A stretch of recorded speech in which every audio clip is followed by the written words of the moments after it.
Deuteronomy 27. Moses and the elders of Israel commanded the people, "Keep all these commands that I give you today.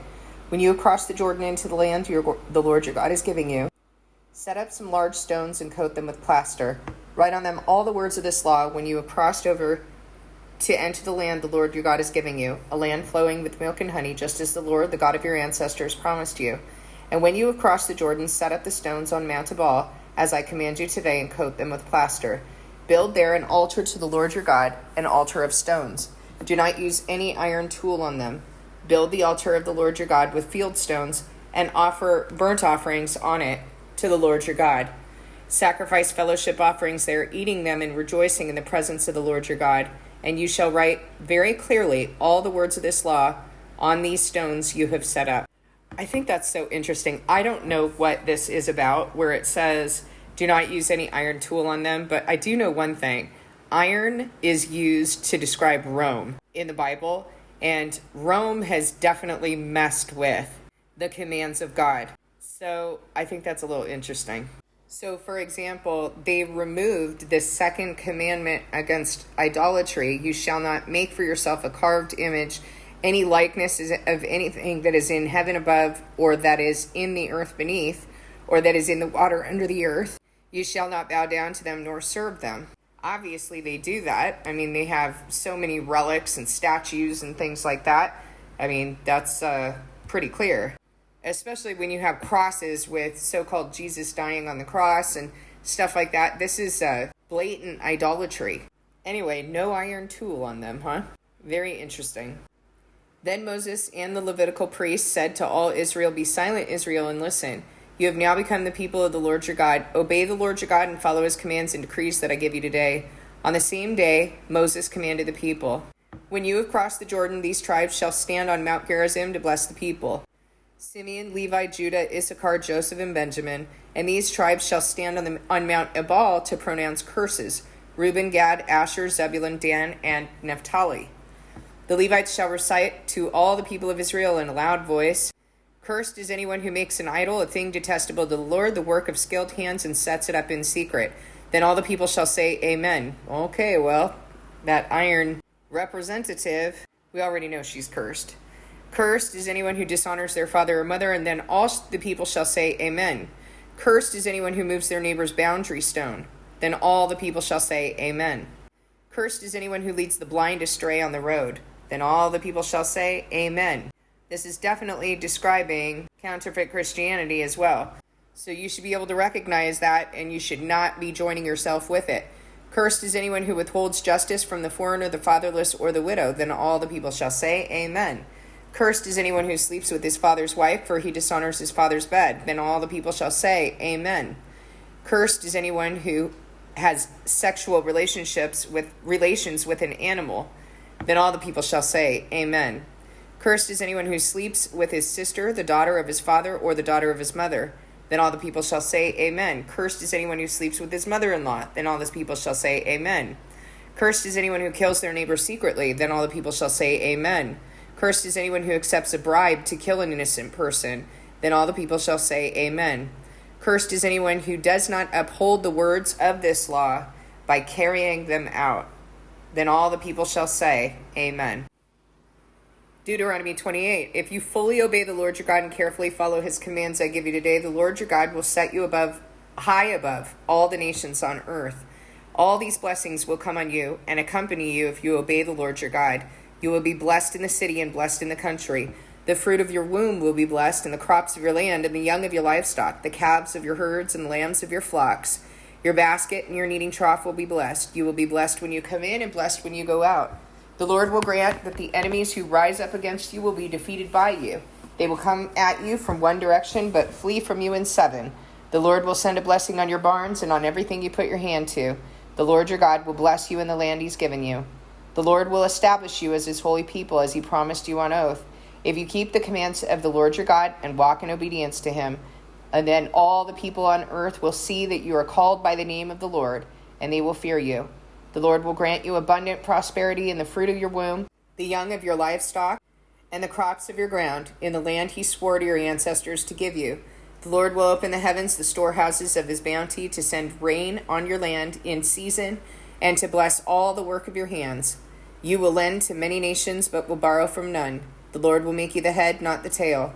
If you pay attention to the commands of the Lord your God that I give you this day, and carefully follow them, you will always be on top, never at the bottom. Do not turn aside from any of the commands I give you today, to the right or to the left, following other gods and serving them. However, if you do not obey the Lord your God and do not carefully follow all the commands and decrees I'm giving you today, all these curses will come on you and overtake you. You will be cursed in the city and cursed in the country. Your basket and your kneading trough will be cursed. The fruit of your womb will be cursed, and the crops of your lands, and the calves of your herds, and the lambs of your flocks. You will be cursed when you come in and cursed when you go out. The Lord will send on you curses, confusion, and rebuke in everything you put your hand to, until you are destroyed and come to sudden ruin because of the evil you have done in forsaking him. The Lord will plague you with diseases until he has destroyed you from the land you're entering to possess. The Lord will strike you with wasting disease, with fever and inflammation, with scorching heat and drought, with blight and mildew, which will plague you until you perish. The sky over your head will be bronze, and the ground beneath you iron. The Lord will turn the rain of your country into dust and powder. It will come down from the skies until you are destroyed. The Lord will cause you to be defeated before your enemies. You will come at them from one direction, but flee from them in seven, and you will become a thing of horror to all the kingdoms on the earth. Your carcasses will be food for the birds and the wild animals, and there will be no one to frighten them away. The Lord will afflict you with the boils of Egypt, and with tumors, festering sores, and the itch, from which you cannot be cured. The Lord will afflict you with madness, blindness, and confusion of mind.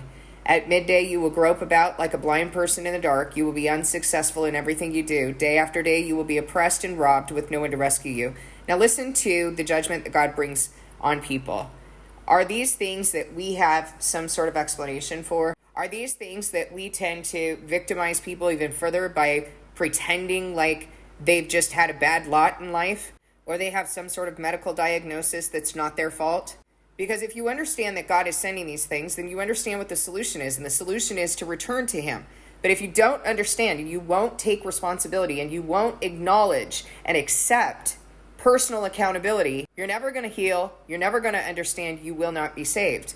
The Lord will afflict you with the boils of Egypt and with tumors, festering sores, and the itch from which you cannot be cured. Come on, guys, where would we go for that? Is something different now? Something's different. Oh, because God gave you science. God gave you a field that denies him. No, God sends these things, and the only way for this to go away is for you to really return to him with all your heart, mind, and soul. Now, I want to tell you something else about that. Someone contacted me yesterday who says that they have stage 4 cancer. They claim that they did not go through chemo, and they didn't go through radiation, and they didn't go through all this other stuff, but God told them that it was okay for them to take painkillers.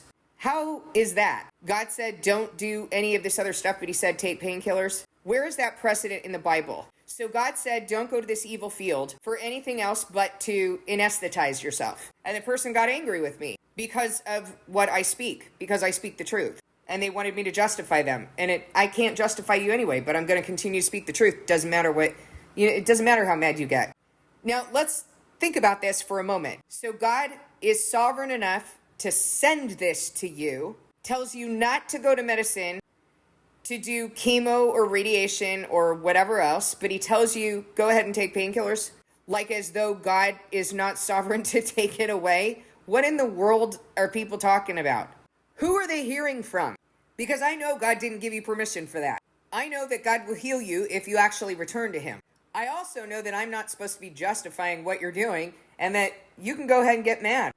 And if God really told you that, why do you need me to justify you anyway? Why are you asking me if it's okay to take painkillers if God actually told you that it was okay? Do you see the kind of weird stuff that I deal with on this channel? This is what the word says. God sends these things, he can take them away. He doesn't need to tell you to keep taking painkillers. That is so delusional. Is God not in control of your pain? Is he not in control of, did cancer stump him or something? He's not quite sure what to do in this situation, so he's like, I'll go ahead and take some painkillers because, I got to think on this one. Give me a break, guys. I too was on the brink of death. I was dying. God healed me. He did not tell me it was okay to go out in my backyard and go smoke some pot. He did not tell me it was okay to, pop some pills. He healed me because he's the one who sent that in order to finally bring me into a position where I would submit to him. And when I did, and when I repented, he healed me. Deuteronomy 28 is telling us why it is that people have these things, because they have turned from him and they have been disobedient. And he talks about some pretty awful things that he sends to those who disobey him. Verse 30, you will be pledged to be married to a woman, but another will take her and rape her. You will build a house, but you will not live in it. You will plant a vineyard, but you will not even begin to enjoy its fruit. Your ox will be slaughtered before your eyes, but you will eat none of it.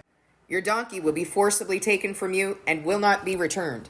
Your sheep will be given to your enemies, and no one will rescue them. Your sons and daughters will be given to another nation. You will wear out your eyes watching for them, day after day, powerless to lift a hand. A people that do not know you, that you do not know, will eat what your land and labor produce, and you will have nothing but cruel oppression all your days. The sights you see will drive you mad.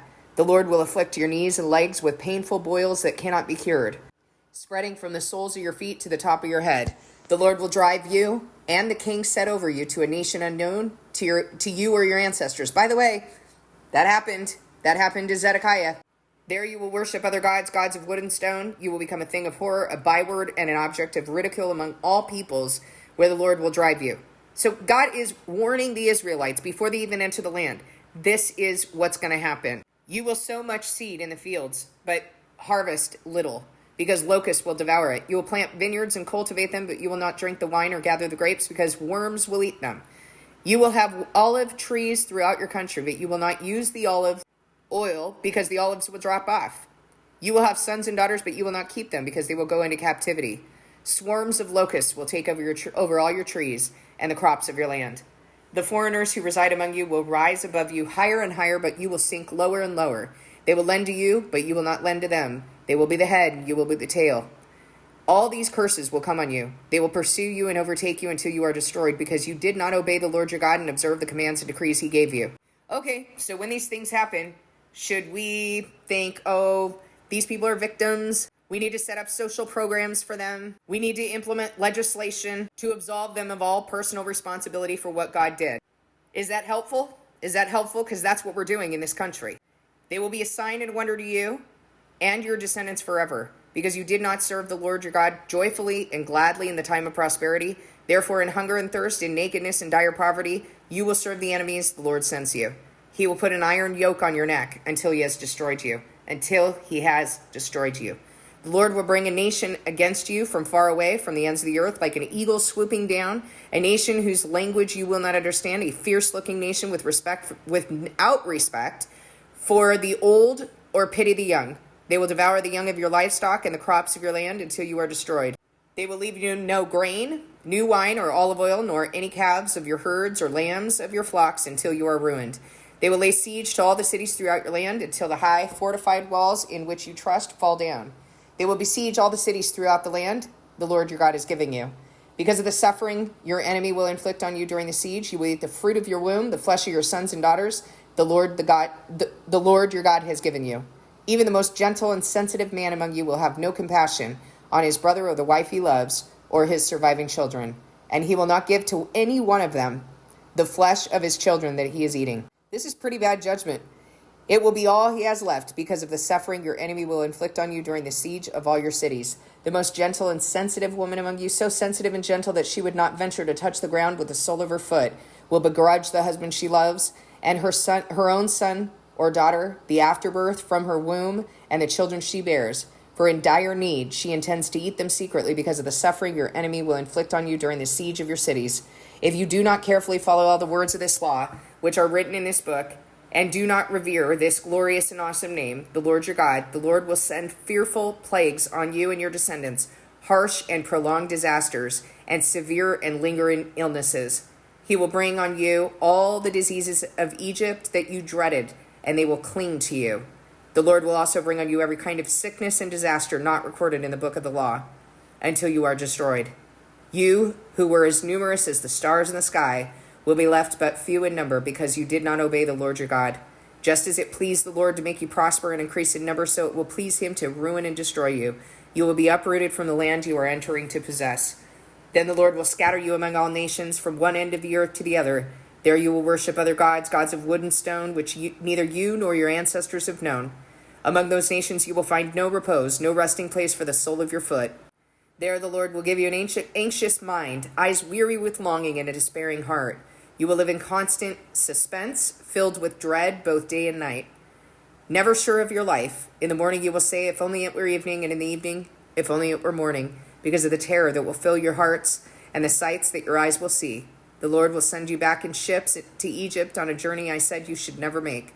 There you will offer yourselves for sale to your enemies as male and female slaves, but no one will buy you. That's just plain horrifying. It's horrifying what he just described. And who sends it? God. God sends it. Should we justify people who experience these things? Should we say that they're victims of something? God sends these things, and he also sends the people who execute them. We need to be holding people accountable. We need to be holding ourselves accountable first. Please discern these things with God.